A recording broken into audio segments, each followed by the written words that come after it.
नमस्कार, आप देख रहे हैं डीसी न्यूज इंडिया और मैं हूं आपके साथ वैष्णवी पांडे। आइए एक नजर डालते हैं अब तक की 20 बड़ी खबरों पर।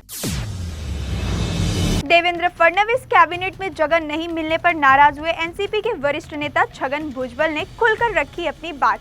कहा, राज्यसभा जाने के लिए स्पष्ट रूप से कर दिया था मना। यदि राज्यसभा जाना होता तो नहीं लड़ता विधानसभा का चुनाव। मंत्रिमंडल में जगह नहीं मिलने के बाद एनसीपी नेता छगन भुजबल ने पार्टी के मुखिया अजित पवार पर साधा निशाना। कहा, कैबिनेट में शामिल किए जाने को लेकर उनसे नहीं हुई कोई चर्चा, शायद उन्हें नहीं थी जरूरत। कैबिनेट में जगह न मिलने से छगन भुजबल ने खुलकर व्यक्त की अपनी नाराजगी। छगन भुजबल की नाराजगी को दूर करने के लिए एनसीपी की तरफ से किए जा सकते हैं प्रयास। पार्टी में भुजबल को मिल सकती है बड़ी जिम्मेदारी। हसन मुशर्रफ ने कहा, भुजबल की नाराजगी को दूर करने के लिए पार्टी के वरिष्ठ नेता करेंगे प्रयास और उनसे बातचीत। महाराष्ट्र में कैबिनेट विस्तार के बाद महायुति में भारी नाराजगी। सुधीर मुंगटीवार, उदय सावंत और रवि राणा समेत कई विधायक चल रहे हैं नाराज। सुधीर मुंगटीवार और उदय सावंत आज विधानसभा के कामकाज में नहीं लिया हिस्सा। महाराष्ट्र में कैबिनेट विस्तार के बाद विभागों के बंटवारे को लेकर शुरू हुई कवायद। डिप्टी सीएम अजित पवार ने कहा, अगले 2 से 3 दिनों में सीएम देवेंद्र फडणवीस विभागों के बंटवारे पर देंगे जानकारी। सूत्रों के मुताबिक होम और रेवेन्यू अपने पास रख सकती है बीजेपी, जबकि शिवसेना का हेल्थ और ट्रांसपोर्ट तो वही एनसीपी को मिल सकता है वित्त मंत्रालय।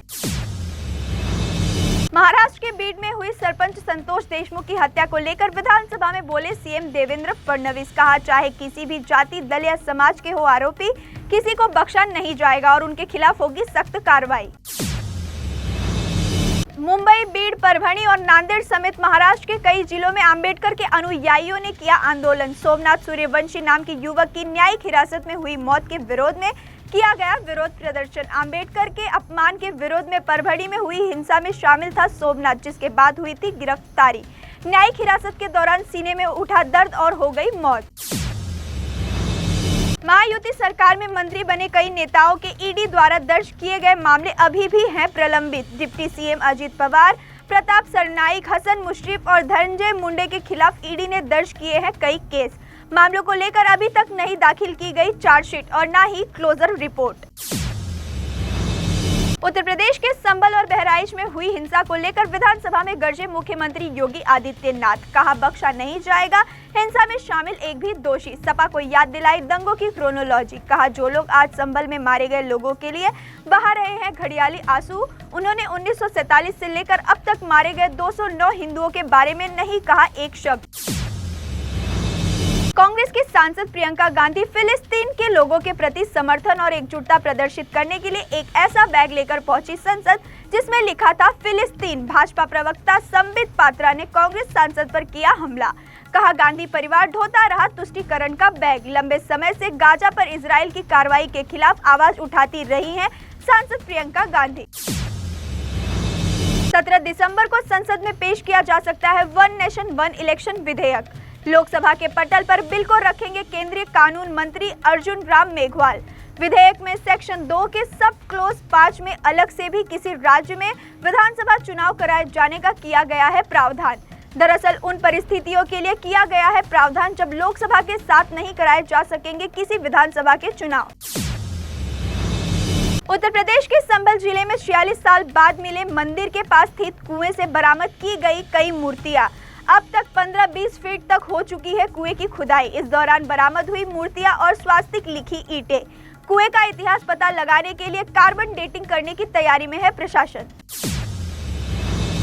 लोकसभा के बाद अब राज्यसभा में हो रही संविधान पर चर्चा। केंद्रीय वित्त मंत्री निर्मला सीतारमण ने राज्यसभा में संविधान पर चर्चा की शुरुआत करते हुए अभिव्यक्ति की स्वतंत्रता का हवाला देकर पूर्व प्रधानमंत्री जवाहरलाल नेहरू पर साधा निशाना।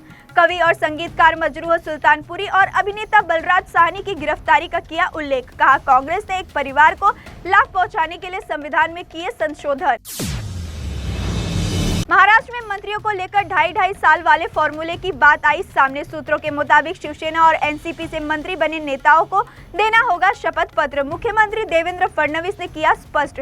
कहा, बेहतर परफॉर्मेंस करने वाले ही रहेंगे मंत्री, यानी गड़बड़ी और विवादों में रहने वाले मंत्रियों को ज्यादा समय तक नहीं किया जाएगा बर्दाश्त। उत्तर प्रदेश के अलीगढ़ में स्थित स्लॉटर हाउस में अमोनिया गैस का हुआ रिसाव, जिसके बाद 5 महिलाएं हो गई बेहोश। मौके पर पहुंची दमकल विभाग ने महिलाओं का किया रेस्क्यू। स्लॉटर हाउस की पैकिंग यूनिट में काम कर रही थी महिलाएं, तभी उन्हें सांस लेने में हुई दिक्कत। राजस्थान की राजधानी जयपुर में स्थित कोचिंग संस्थान में गैस लीक होने के बाद 10 छात्र हुए थे बेहोश। वहीं जहरीली गैस रिसाव के मामले में प्रशासन ने लिया एक्शन और कोचिंग सेंटर को कर दिया सील। फिलहाल छात्रों का अस्पताल में चल रहा इलाज। छत्तीसगढ़ के बलोद जिले में हुआ दर्दनाक सड़क हादसा। यहां एक कार और ट्रक के बीच हुई जबरदस्त भिड़ंत। हादसे में 6 लोगों की हुई मौत, जबकि 7 लोग हुए घायल। नहीं रहे मशहूर तबला वादक जाकिर हुसैन। 73 की उम्र में ली अंतिम सांस। परिवार ने की उनके निधन की पुष्टि। हृदय संबंधित समस्याओं के चलते कई दिनों से अस्पताल में थे भर्ती। प्रधानमंत्री नरेंद्र मोदी ने जाकिर हुसैन के निधन पर जताया शोक। गावा में खेले जा रहे तीसरे टेस्ट में टीम इंडिया की हालत हुई खराब। एक बार फिर टॉप ऑर्डर ने किया निराश। सस्ते में निपटे यशस्वी, कोहली, गिल और पंत। 48 रनों के भीतर गिरे 4 विकेट। ऑस्ट्रेलिया ने पहली पारी में बनाए 445 रन। बारिश में धुला तीसरे दिन का खेल। अल्लू अर्जुन की फिल्म पुष्पा 2 ने रचा इतिहास। रिलीज के 11वें दिन यानी दूसरे रविवार को की रिकॉर्ड तोड़ कमाई। भारत में 900 करोड़ के पार पहुंचा कलेक्शन। 1290 करोड़ से अधिक हुआ वर्ल्ड वाइड कलेक्शन। तो ये थी अब तक की 20 बड़ी खबरें। देश और दुनिया की ताजा तरीन खबरों को देखने के लिए बने रहिए DC न्यूज इंडिया के साथ। मुझे यानी वैष्णवी पांडे को दीजिए इजाजत। नमस्कार।